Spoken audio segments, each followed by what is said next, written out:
3, 2, 1. Cerno est une série fleuve qui prend sa source dans une sordide affaire de crimes qui ont bouleversé Paris dans les années 80, mais qui cherche à aller bien au-delà. Les nouveaux auditeurs doivent impérativement se plonger dans l'enquête à partir du prologue. Merci à tous ceux qui m'accompagnent sur patreon.com/cerno. Ils me permettent de financer ce travail indépendant et autoproduit, et en contrepartie, ils reçoivent la possibilité de participer activement à cette aventure au long cours. Bienvenue cette semaine à Martine Souhait, Marie Dumont, Laurence Bound, Juliette Lévy, Roxane Lemercier, Audrey Albici, Claire Bataille, Chloé Lefort, Marinette, Peggy Noël, Mariana Fumo, Isabelle Tarago, Marion Guégaud, Claire Charpignon, Annabelle Beugnat, Pénélope Glaise, Nicolas Rofast, Ghislain Dehaut de Sigy, Mélanie Saurin et Claire Sassonia. Et France Gall. Un immense merci. Et maintenant, reprenons le fil de notre histoire terrible et captivante. Cerno, épisode 55. Je suis en voiture, sur une petite route de campagne. Mon GPS me dit que j'arrive dans 2 minutes. Chez Isabelle, la mère de Quentin. À 200 mètres, veuillez tourner à gauche sur chemin de Magret.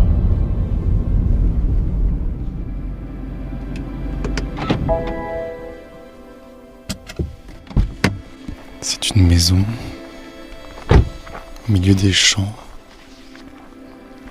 Il y a un petit jardin fleuri. C'est très beau.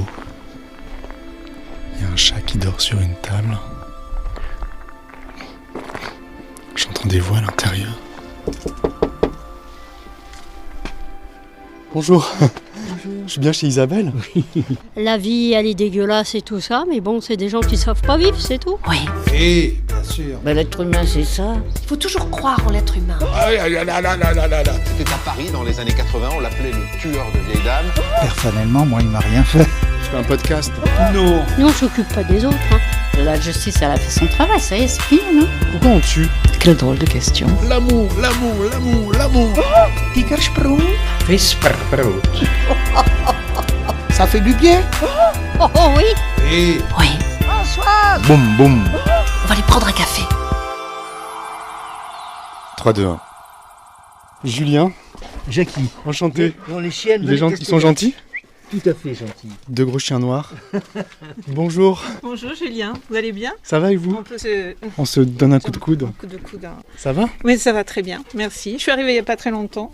Ça va très très bien. On s'installe? Ouais. Tu nous sers un petit truc à boire? Absolument.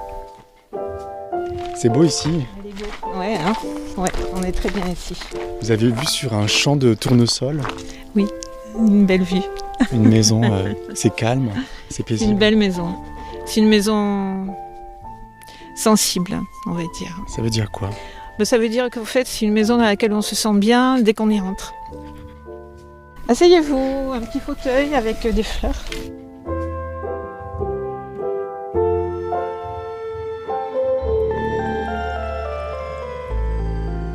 Vous avez toujours vécu dans le sud-ouest? Alors, presque.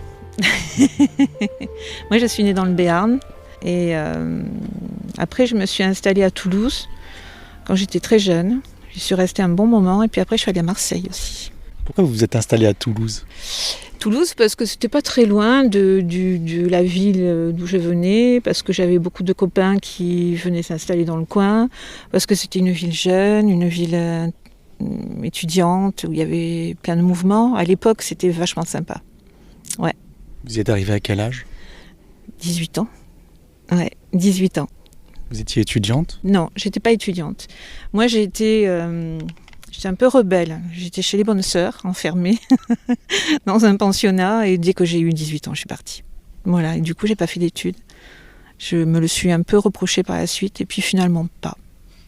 Pourquoi on vous avez mis chez les bonnes sœurs? Parce que j'étais rebelle, parce que je n'obéissais pas, parce que je faisais pas ce qu'on voulait. D'accord. Voilà.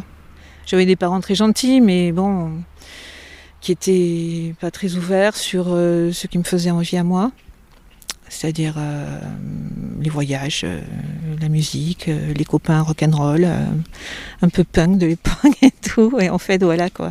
Donc, on m'a enfermée chez Bonne Sœur, pensionnaire. Là, ça n'a pas fait du tout. À Dax. C'est pas chouette. Merci beaucoup, chérie. Merci. Tout pétillante. Merci beaucoup. Vous étiez une enfant rebelle. J'étais une enfant très très sage et j'étais une adolescente extrêmement rebelle. Voilà. C'est sain. Ouais. Je sais pas si mes parents ont eu cette impression. Ils ont pas mal morflé quand même, parce que j'étais quand même assez costaud. J'étais pas facile. J'étais pas facile. Je voulais ma liberté, je voulais partir, je voulais pas rester dans ce Béarn super propre et conventionnel et voilà quoi. J'avais envie d'autre chose. Mais on est beaucoup de cette génération. Moi, je vais avoir 60 ans.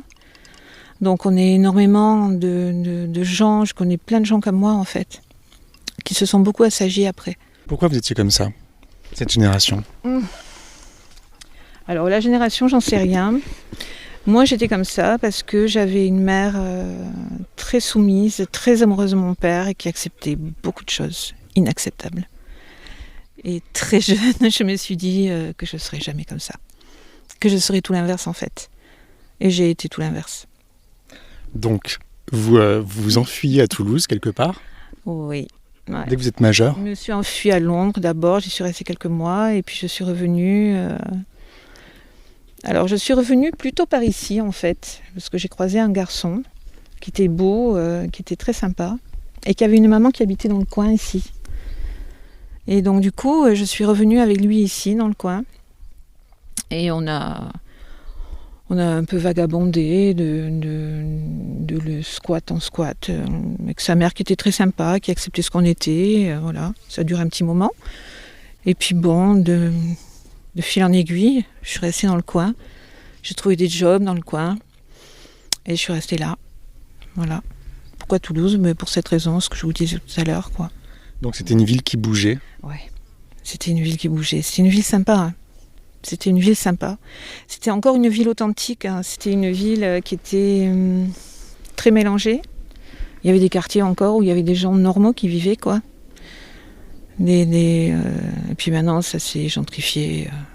Toute la ville, en fait. Il y a des commerces et des banques partout. On a éloigné les gens qui étaient pas propres. Ouais. Et Toulouse, c'est vraiment pas sympa, quoi. Mais à l'époque, c'était un peu, il y avait des aspérités, c'était un peu rugueux. Exactement, il y avait des aspérités. Oui, mais moi, c'est ce que j'aimais bien. Mais je crois qu'il y avait des aspérités dans toutes les villes à cette époque-là, partout. Et puis, il y en a de moins en moins, quoi, en fait. Les villes, maintenant, elles sont propres. À vous écouter, vous étiez plus ou moins marginal ? Je l'ai été. Ouais. Ouais. À cette époque-là ? Oui. Ouais. Sous quelle forme ? Sous toutes les formes, je pense. En tout cas, de l'époque. Je fumais beaucoup de pétards. Ça suffisait pour qu'on soit marginal à l'époque. Hein. Et c'était la belle vie quand même, malgré tout, parce qu'on faisait ce qu'on voulait. On n'avait pas besoin de beaucoup d'argent. Les loyers n'étaient pas chers. On vivait avec des copains, en communauté un peu, sans être vraiment en communauté. C'était pas formel. Et ouais, voilà, c'était ça, marginal. Pour le coup, vous avez trouvé votre liberté, en fait, que vous cherchiez. Oui, oui. Même si je l'avais déjà. Ouais.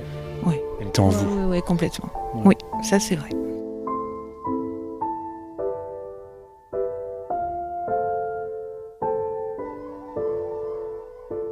Et puis vous avez rencontré le père de Quentin, j'imagine ? Et j'ai rencontré le père de Quentin, absolument. Et on s'est un peu embourgeoisé en quelque sorte, dans la mesure où en fait on avait un travail qui nous prenait beaucoup de temps et on gagnait pas mal d'argent à l'époque. Et moi ça me gênait, et lui aussi je crois. En fait. Parce qu'on s'est retrouvés dans des milieux un peu plus friqués de Toulouse. On avait un appartement au 5e étage dans la rue Alsace-Lorraine, un très grand appartement magnifique sous les toits qui était beau. Et en fait, comme on n'était pas dans le moule quand même malgré tout, on invitait toujours énormément de gens. Il y avait toujours plein de gens à la maison. des tas de gens différents. Voilà. Et d'où Thierry Paulin, qui est arrivé comme ça à la maison, en fait.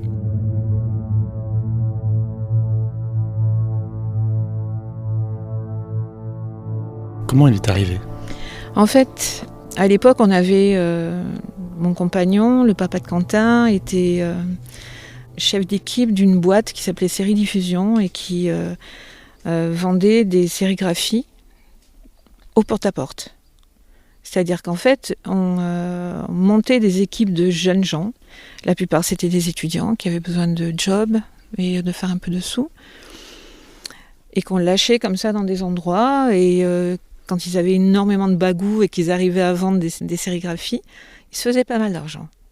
Donc, c'était très joyeux. En fait, on avait beaucoup de jeunes qui rappliquaient comme ça et qui faisaient partie de notre vie très vite. Puisque nous, on les invitait à la maison après une bonne journée, ils venaient manger, ils venaient boire un coup, on discutait, on passait des nuits presque à discuter. C'était très sympa, je trouvais. Ils étaient beaucoup plus jeunes que nous. Vous aviez quel âge ? Moi, j'avais... Petite vingtaine. Petite vingtaine, mais je trouvais que j'étais plus âgée que ça, en fait. Une petite vingtaine, oui, parce que j'ai eu Quentin quand j'avais 21 ans, donc j'avais 21, 22 ans. Voilà. C'est rigolo parce que dans mon esprit, dans mon souvenir, on avait des mômes à la maison, quoi.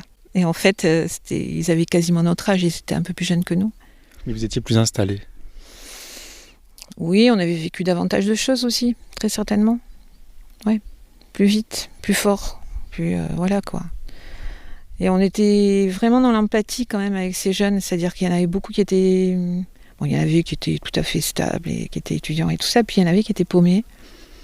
Et Thierry, il était paumé, ça se voyait. Et je me souviens pas de tout le monde, parce que j'ai des souvenirs, des souvenirs de chaque jour, de cette époque-là, de très précis.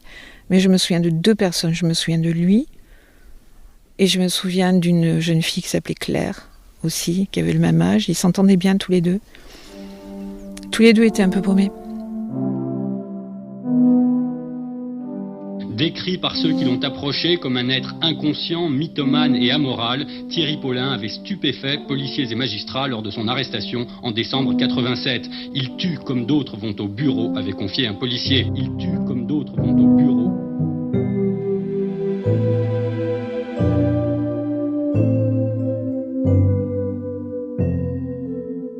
C'était moi qui l'ai recruté. C'était moi qui faisais les castings, entre guillemets. On passait des annonces sur la dépêche et il y avait des journées de recrutement, ils venaient et je les choisissais. Vous vous souvenez de la première fois que vous avez vu Thierry Paulin ? Pas du tout. Absolument pas.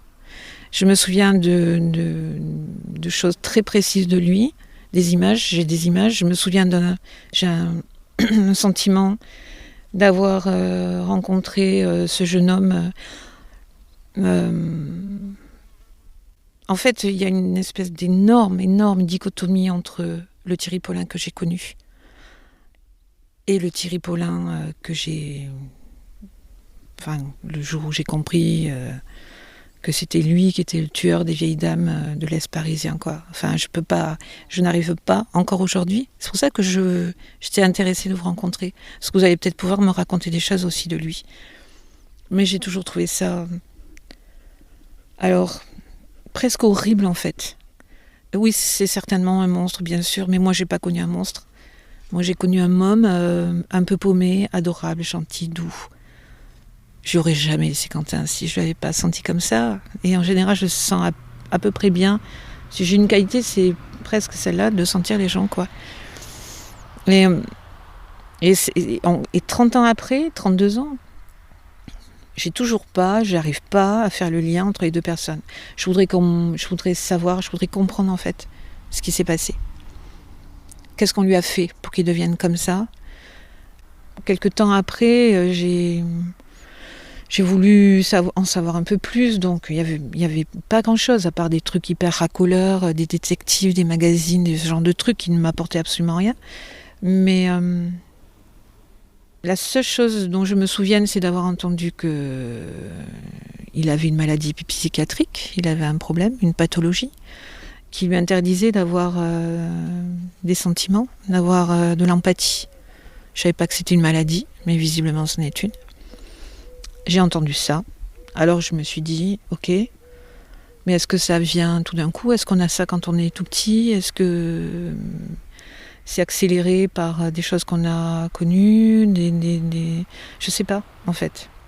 Mais moi, je n'ai pas connu Thierry Paulin comme ça, du tout. Comment vous l'avez connu alors ? J'ai l'impression qu'il vous a touché. Oui, il m'a touchée. Clairement, il m'a touchée. Ça, je me souviens de lui et de Claire pour ces raisons-là. Il m'a touchée parce que je le trouvais perdu.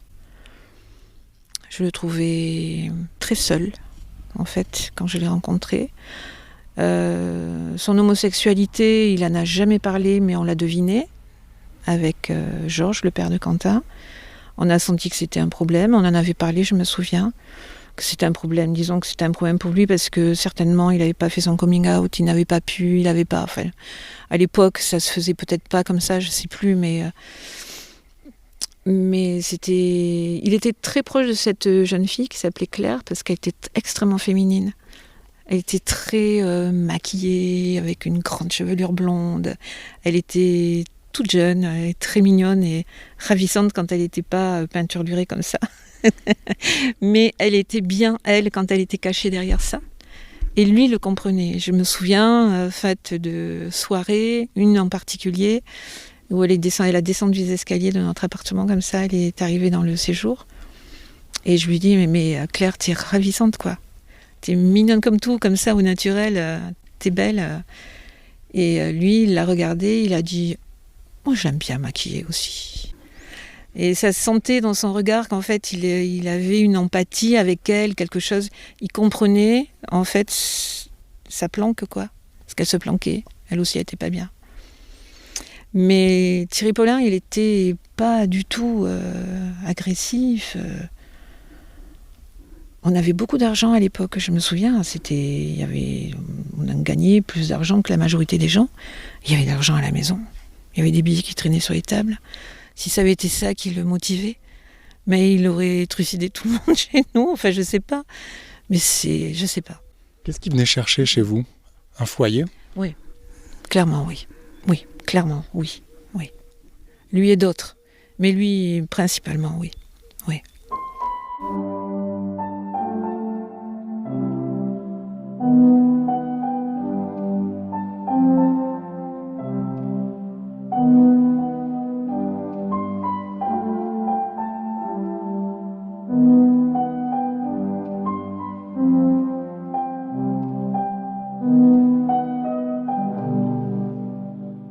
Qu'est-ce que vous saviez de lui ? Qu'est-ce que vous saviez de l'endroit où il habitait, où il vivait, ce qu'il faisait ? Alors, peut-être que je n'ai plus de souvenir de ça, mais il me semble qu'il nous disait qu'il était dans un foyer, à l'époque. En tout cas, qu'il n'était pas avec ses parents. Ça, c'est sûr. Et qu'il n'était pas heureux. Ça, c'est sûr aussi. C'est tout ce dont je me souviens, vraiment. Ouais. Vous avez souvenir de conversations avec lui ? Pas vraiment comme ça, c'est-à-dire pas d'une conversation posée. Je me souviens de bribes de conversation, je me souviens plus de lui, de regards, d'échanges amicaux, en fait. Il avait besoin qu'on lui tende la main, ça c'était très clair. Quand vous dites qu'il avait besoin d'un foyer, c'est vraiment le terme. Ouais, c'est vraiment ça. Ouais. Ouais, ça en dit long, en fait, sur ce qu'il a pu vivre, en fait. Je ne sais pas ce qu'il a vécu. J'en sais rien, parce que je ne me suis pas du tout...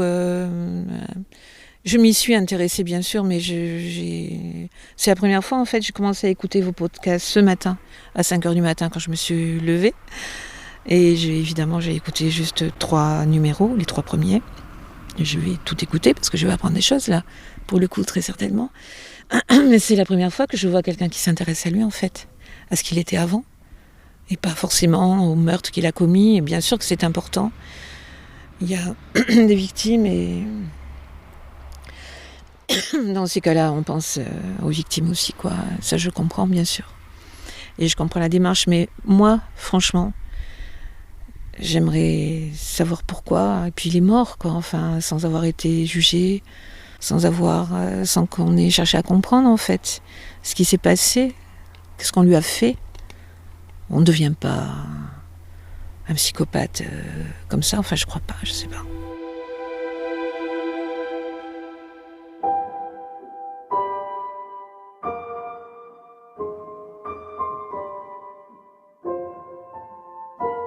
Vous l'avez employé un certain temps, Oui.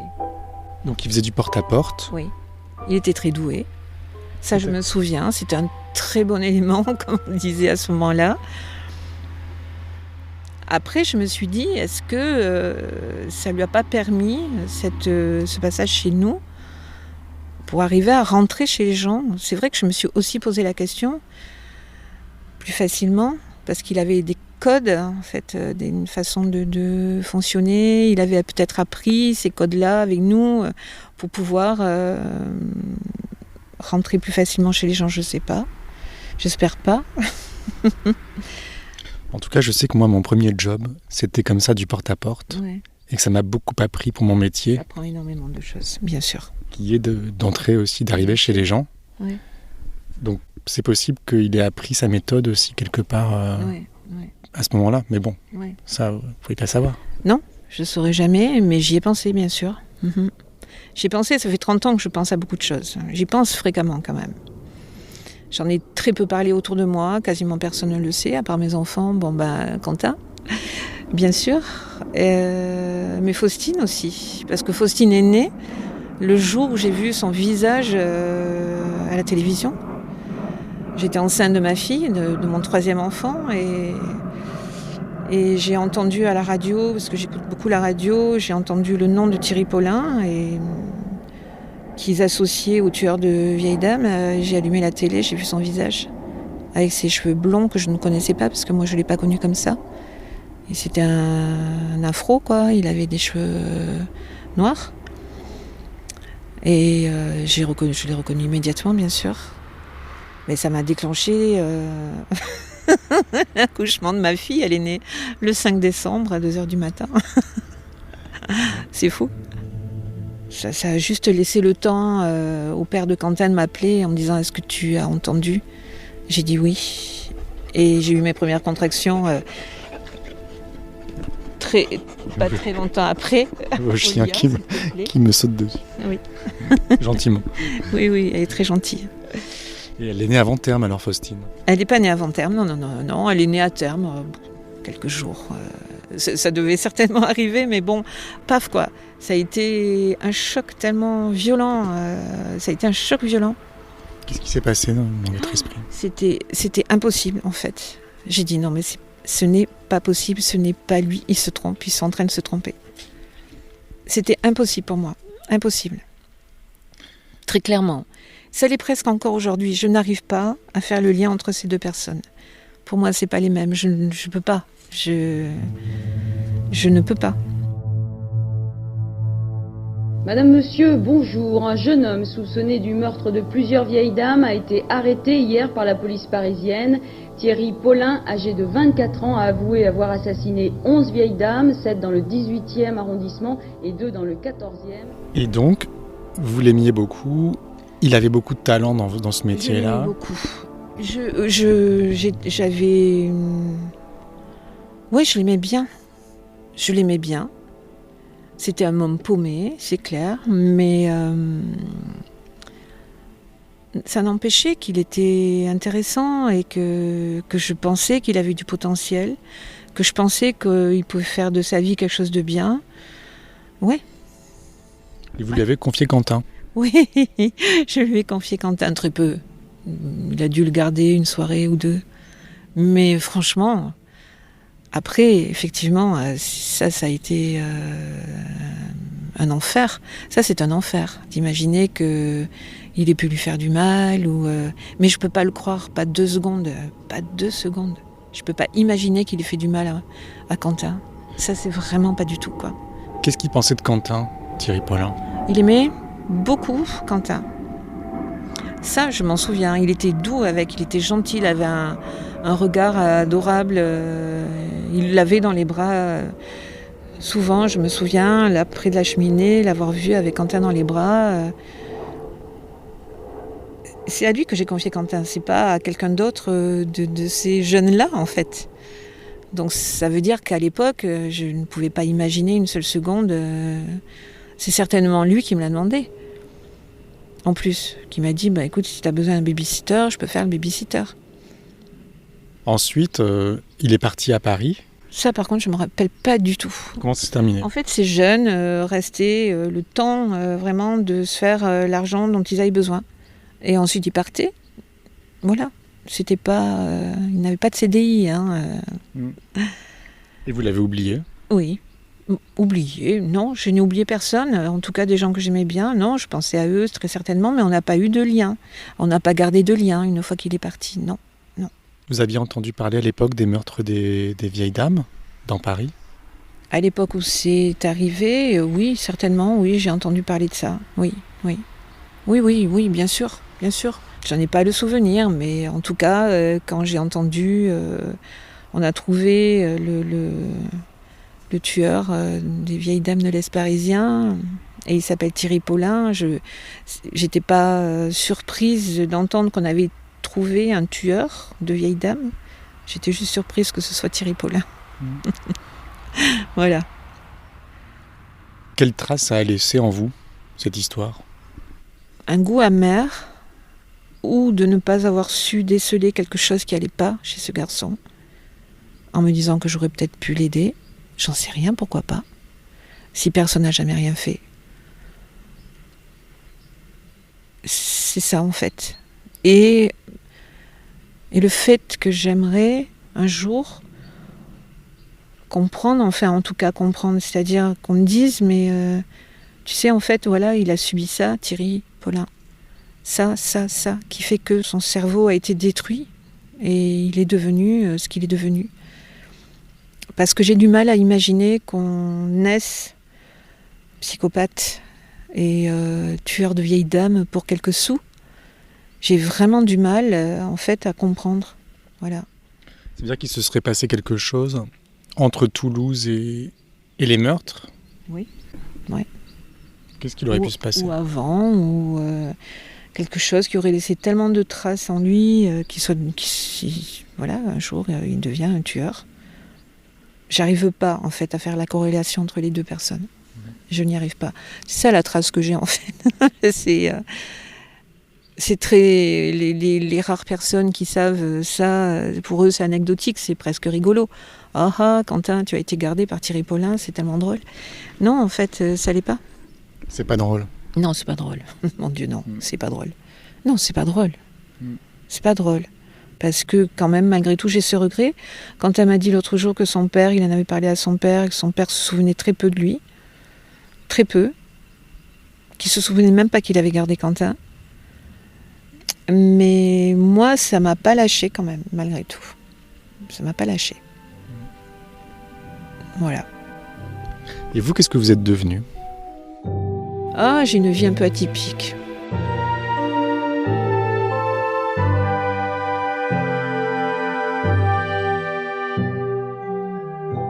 À suivre. Françoise ! Chères auditrices et auditeurs, pour soutenir Cerno, vous avez deux possibilités. Participez sur patreon.com/Cerno ou, si vous ne pouvez pas, abonnez-vous sur votre appli, mettez 5 étoiles sur Apple Podcast, éventuellement laissez un petit commentaire et partagez Cerno au maximum sur vos réseaux sociaux. Ça n'a l'air de rien, mais c'est très important pour moi et pour la longévité du podcast. Merci beaucoup, à dimanche prochain, et d'ici là, ne laissez pas traîner vos grands-mères.